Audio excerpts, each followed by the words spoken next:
lama banget ya udah nggak ketemuan. Bener banget. Kan kayak lama banget gitu loh. Iya.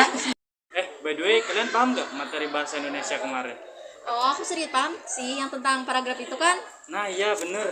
Nah, jadi paragraf itu adalah Maaf guys, kami telat baru datang. ya. Lagi bahas apa nih? Pada serius semua? Ini lagi bahas materi paragraf kemarin. Si Hanif nanya. Oh, materi paragraf yang kemarin.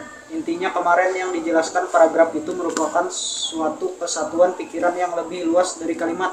Ia merupakan himpunan dari kalimat-kalimat yang bertalian dalam satu rangkaian membentuk sebuah ide atau pokok pikiran. Begitulah kira-kira. Nah betul, habis itu fungsi paragraf itu ada beberapa, misalnya kayak memudahkan pemahaman, wadah dari satu ide pokok, dan merupakan pembahasan antara tulisan dengan yang lain-lain. Nah, tapi dari catatan aku kemarin menulis paragraf tidak sembarangan. Ada syarat penulisan paragraf yang baik. Misal, kesatuan pokok pikiran dan relevansinya dengan paragraf-paragraf yang menyertainya. Kepaduan struktur koherensif di mana memiliki satu kesatuan gagasan utama dengan gagasan penjelas, dan kepaduan makna koherensif di mana koherensif adalah kepaduan dari segi maknanya.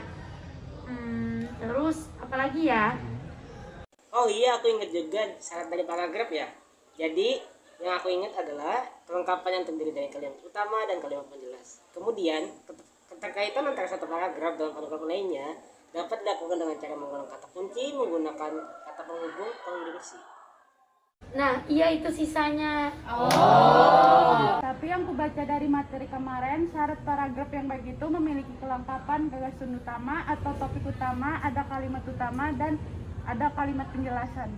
Setelah itu apalagi ya materinya kemarin? Oh iya, tentang jenis paragraf. Kemarin itu kalau nggak salah ada 6 jenis paragraf, tapi yang kuingat sih cuma ada 2, yaitu paragraf narasi sama paragraf eksposisi. Terus paragraf narasi ini kayak ngejelasin peristiwa atau kejadian secara kronologisnya. Contohnya kayak Dede berangkat ke sekolah pagi hari ini buat menuntut ilmu dan belajar di sekolah tersebut.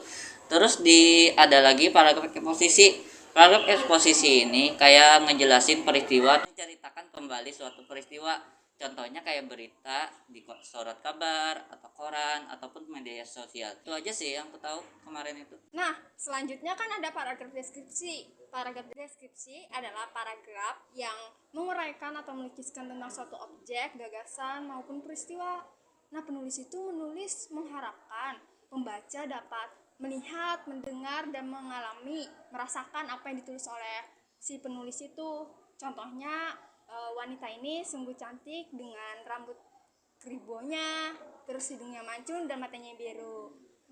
Gitu guys. Nah, kalau paragraf argumentasi itu bertujuan untuk menyampaikan opini atau pendapat kepada para pembaca. Biasanya penulis menyertakan contoh, bukti, atau alasan yang sulit dibantah. Nah, kalau paragraf persuasi itu tuh lebih kayak keajakan. Jadi kayak misalnya ayo makan buah supaya tambah sehat gitu.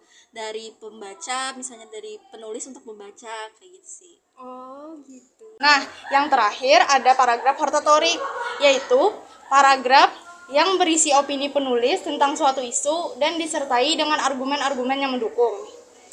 Oh paham, jadi kesimpulan yang aku tangkap, paragraf merupakan himpunan dari kalimat-kalimat yang bertalian dalam suatu rangkaian membentuk sebuah ide atau pokok pikiran. Terus juga ada beberapa fungsi dan untuk penulisannya sendiri ada syarat maupun ketentuan agar menjadi paragraf yang baik. Terus juga paragraf tadi disebutkan dibagi menjadi 6 jenis paragraf. Oke lah, makasih semuanya atas penjelasannya. Sama-sama. Sama-sama.